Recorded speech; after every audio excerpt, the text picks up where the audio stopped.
Everybody, Vince August here. It is Tuesday, August 11th, and school will sort of kind of be in session soon. It's in session some places. We saw pictures from a Georgia high school where kids were crowded into a hallway and people were like, oh my God, coronavirus, there's COVID, what are we doing here? Schools down south have already started. Here in New York area, we have Chuck Schumer and Governor Cuomo saying these kids got to go back to school, and AOC is saying, hold on a second, if restaurants aren't safe, why are schools safe? And then here in New Jersey, we have Governor Murphy saying we're going to do half. We're going to do half in person, half virtual. Then I'm going to see how the numbers go, and then I'm going to dictate how much we should pull back the in-person or add more and everything else.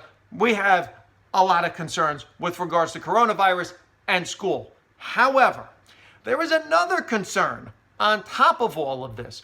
Apparently, teachers have a concern about online education and how much they can get away with telling kids or not telling kids in what may not be a school setting. Now, I'm going to read to you a specific thread, and I'm going to tell you that the person who wrote this, okay, is an educator, author, Matthew R.K.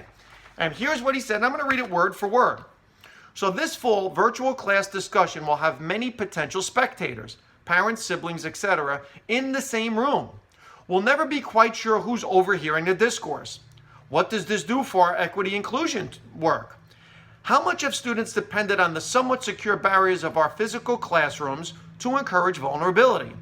How many of us have installed some version of what happens here stays here to help this? While conversations about race are in my wheelhouse and remain a concern in this no-walls environment, I am most intrigued by the damage that, quote, helicopter snowplow, quote, parents can do in the host conversations about gender sexuality. And while, quote, conservative parents, quote, are my chief concern, I know that the damage can come from the left too. If we are engaged in the messy work of destabilizing a kid's racism or homophobia or transphobia, how much do we want their classmates' parents piling on? Now, other teachers responded to this. One teacher said, a science teacher agreed with all of the sentiments expressed here and summarized it bluntly. Parents are dangerous. Okay, now, this conversation, okay, has since been set to private. So apparently these teachers that believe parents are a danger to their children's education don't want to have this conversation with the parents, because this is America. And what do? We go and retreat into corners where everyone agrees with us and we have no actual conversation about our concerns or ways to actually work this out. Okay, listen. Now, what I'm about to say relates to my education. This is me, my opinion, my video. I am not painting with a broad brush here. This is not a universal discussion that my education and the way I was brought up and how I learned applies to anybody watching this video or your kids. So don't start your bullshit on my thread that I'm making some generalization about you, your life, your kids, or anything else, okay? This is me. I was raised in a Roman Catholic grammar school, K through 8. My high school was LaSalle Brothers. My college was Jesuit, Fordham University, and then I went to New York Law School. So I had the book, so to speak, pounded in my brain, really K through 12. And then Fordham, very different situation. Of course, I took theology courses, and I can tell you this. Many of the teachers that I had didn't teach me what to think. They taught me how to think, okay? And as a result of that, as a kid who was forced at times to go to church every Sunday and then became a choice, I don't go to church on Sundays anymore. Not my thing. However, I'm probably more spiritual than a lot of the kids I grew up with. In fact, I take a little bit from Christianity, take a little bit from Buddhism, take a little bit from the Jewish faith, take a little bit from the Muslim faith, and I use all the best of to form my spirituality and my relationship to God. Okay? That's just me. Same thing with my other methods of learning. Now listen, I'm a history buff. I love to read, okay? I basically took the school's education platform and then learned beyond that, okay? Part of that was going home and having discussions with my parents, with my siblings, because I have parents that, as I was learning about World War II, actually grew up during World War II. That was part of it, okay? So having discussions outside of the classroom was as important as the discussions inside the classroom, because education does not begin and end in the four walls of the building. And I'm going to tell you something else. I added up the amount of teachers I probably had over the course of my lifetime, and it's somewhere in the ballpark of 110 and 120. I can count on one hand how many of those teachers had a profound effect on me.